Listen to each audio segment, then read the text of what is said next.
सड़क दुर्घटन जड़े मृत्यु जड़े गुरुतर चाउल बोझे ट्रक सह बाइक मुहांमुही धक्का जड़े मृत्यु जड़े आहत मृतक हेले गजपति जिला मोहना ब्लॉक बिरिकोट पंचायत लक्ष्मीपुर गाँवर चंदन लीमा।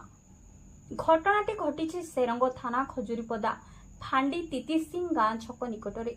सूचना प्रकार ट्रकटी गाराबंधा ठाड़ू चाउल लोड करी लुहागुड़ी जाउथिबा बेले अपर पक्षरु एक होंडा बाइक जोगे मोहना ब्लॉक लक्ष्मीपुर गाँवर चंदन लीमा एवं तांको साथी मिहिर लीमा पारलाखेमुंडी जाउथिबा बेले तितिसिंह गाँ छक निकटरे मुहांमुही धक्का होइथिला, जहा फल घटनास्थल में ही चंदन लीमा मृत्यु होइथिबा बेले बाइक चालक मिहिर लीमा आहत होई खजुरीपदा गोष्ठी स्वास्थ्य केन्द्र में चिकित्सित होउछंती।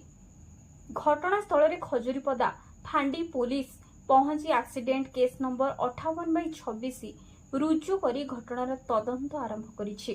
किछि समय क्षतिपूरण दाबी रे परिवार लोके रास्ता अवरोध करिथिबा बेले पुलिस पहुंची बुझासुझा करने सहित मृत शरीर को व्यवच्छेद निमंते पारलाखेमुंडी मुख्य चिकित्सालय को पठै दिया जाइछि। गजपति जिलारू धीरेन्द्र नायकों रिपोर्ट संविधान न्यूज।